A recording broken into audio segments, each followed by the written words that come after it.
Hello, beautiful friends and book lovers. I hope that you are all doing well. If you are new to my channel, my name is Heather, and here at Heather's Book Review, I typically review thrillers, mysteries, and suspense novels with the occasional hyped up fiction novel. I would love if you could hit that subscribe button and just be here for future reviews and book chats. Today, I am so excited to review The One by John Mars. I listened to this on Amazon Audible and had like the best experience with it, you guys. I freaking loved this book. It was so out of my comfort zone, but so good. And I totally understand why this one is becoming a show.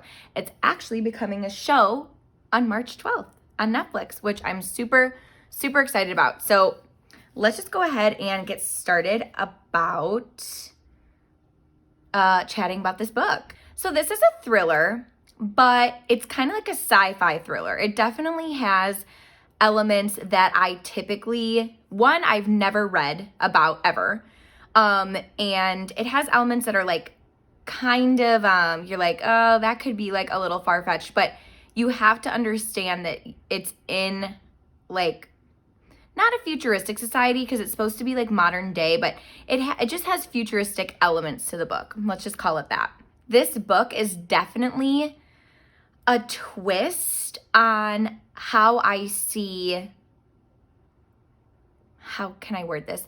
On how I see just modern day dating life moving towards. Like I could see this like being a thing if it was scientifically possible, which I'll get to in a second what I mean by that. But I can see people really signing up for a program that this book is like supposed to be centered about and being excited about the prospect of what it contains. So basically, the non-spoiler premise of this book is there is a character who creates a DNA matchmaking program where essentially you pay to submit a saliva swab, I believe, some sort of DNA sample, and it goes to this company. And if your match, your perfect soulmate match, also submits their swab, you'll get a notification that lets you know that your perfect match is available. But if you want to see who it is, you have to pay something outrageous, like $1,000 or something. But people do it. People are doing it all over. It's like the latest craze, like find your perfect match. But with that comes some issues for current couples, because there are couples who are married or couples who are about to be married who are like, oh my gosh, are you really my soulmate? Like, we're about to make this huge life commitment. Like, why don't we just both submit our swab samples to see if this really is a perfect match and if you really are my soulmate? So this book actually has quite a lot of character point of views. I want to say like 5 or 6. And I did listen to it on Amazon Audible. And typically if the audiobooks I listen to have a lot of characters, it's hard for me to follow along, but the accents were so different in this book, and it was easy for me to distinguish between who was who. So I really appreciated that about the audiobook narration. Something that I really appreciated about this book was I loved the sci-fi-esque part of the dating program. I thought that was so unique, and I thought it was so original. And I feel like a lot of the thrillers that we're constantly presented with are mainly like domestic thrillers. You know, is the wife crazy? Is the husband crazy? Is it the ex-wife trying to come in and ruin the situation? Or it's the opposite where, you know, it's a psychological thriller and you're trying to figure out all of that. And sometimes, while those thrillers are great, they can become redundant. I feel like this thriller was just so different. I felt like it was so new, and the concept was so original that I was so intrigued, and I wanted to see how it was going to end, and I wanted to see how the 5 different characters' storylines were going to play out. So if Goodreads did half stars, this would be a 4.5 star for me, but I'm going to give it a 4 out of 5 stars on Goodreads. And for my personal rating, it is getting a 9 out of 10, which is one of the higher books for me in 2021. I know it's only March, but I haven't really had the most like outrageous reading experiences this year so far. So I'm really excited that I read this book because it's definitely up there as of now for my top reads. Like I said, I really enjoyed following the characters' experiences. I thought it was something unique and original, and I felt like there were a lot of twists and turns. It was almost like, you would read character A's point of view and something would happen, and then you'd have to read, characters B, C, D, and E before you got back to character A. And then you're like, oh, finally I'm here. Like, what's gonna happen next? So I really appreciated that, and I thought it made for a really fun and enjoyable read. Now I'm gonna go ahead and get into the book chat part of the video for those of us who have read. So if you're new to my channel, I would love if you could hit that subscribe button. I typically like to post a new video every Tuesday is the goal. Some days it's a little later, but typically it's Tuesday. You can always follow my updates too on my book Instagram, which is at Heather's Book Review, to see what all the updates are. But yes, for those of us who have read, I need to hear all your thoughts. So we are getting into the spoiler section of the video. I don't know about you guys, but I really appreciated that we knew Christopher was a serial killer so early on. I felt like that added so much juicy drama and suspense to the storyline. And I was dying to read from his perspective because I was like, okay, you're crazy, but this is also like so intriguing to read.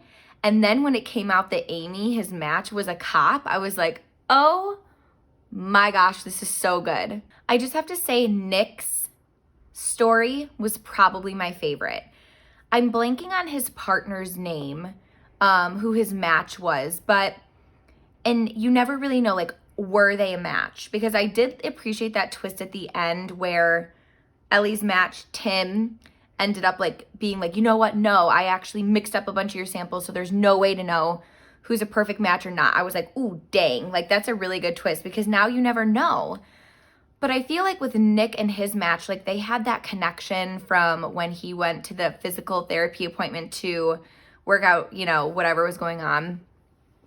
When in reality, it was just to see him. And like, I feel like they had that initial spark that they couldn't stop thinking about each other. So I feel like they were really a match. But like I said, you never know because Tim messed up all the samples. But I was really happy for Nick, and I was so happy that he ended up getting his happy ending when his fiance ended up like screwing him over and pretending like that kid was his, and like the whole thing. Like, she was so manipulative, but I'm really happy that his partner ended up taking him back at the end because I really feel like they were such a good match and one of the real true matches of the story. I feel like Jade and Kevin's story really just had a whole like moral theme. I feel like the book in general really spoke about people's morals and, how far they would go to achieve, a certain goal. But I feel like with Jade and Kevin, sorry, I'm looking down, I'm looking at my notes here. So the brother made Kevin believe that he had a match so he could have a happy ending to like the remainder of his days because he was sick, which in the process, when the brother did that, he ended up like screwing over Jade's feelings because Jade felt that initial attraction to the brother, which again, maybe those two were actually matched to, or well, they were matched, but like maybe they were also a true match. But I don't know, that story, it was just, you felt for Kevin, you understood why the brother did what he did, and I'm happy that Jade ended up having a happy ending anyways, but that one just morally was a story that, I like their morals really spoke to me, I guess is what I'm trying to say. I feel like Ellie's story was just wild. We ended up having a lot of killers in this story. We had Ellie ended up killing Tim. We had Christopher killing all those women. Amy ended up killing Christopher. Like, there was a whole lot of killing going on. And I just felt like Ellie's story was so crazy. And that ending where, I don't even remember his real name, but where he came out and was like, you know what? No, like, we're not a match. And I ended up just screwing over your whole company anyways. I was like, wow, that was a crazy twist that I did not see coming. So do you guys remember how in the end, way end of the book, someone from Ellie's company was like, should we offer a retest to see, since Tim messed everything up? And she said no. And I want to know your thoughts on that, because I also feel like we're supposed to gather that the company ended up going down. Again, I listened to this on audiobook, but I remember hearing like 404 error, page not found, like meaning the company was no longer. I thought that was crazy that they didn't offer like makeup testing to see like if you were really with your true match. Like you just basically had to go with your gut, just like you do in today's day and age. So I loved this, you guys. I'm really excited for the show. It's coming out so soon and I can't wait to watch it. I hope they do a good job with it. Yeah, that's basically all of my thoughts on The One by John Mars. If you are a John Mars fan, leave in the comments below other favorite books you have by him. I was just eyeing, I believe it's called The Passengers. So I may get that one, but yeah, as always, thanks so much for watching, and let's connect on Instagram or Goodreads. I'll link both of those below. Bye, you guys.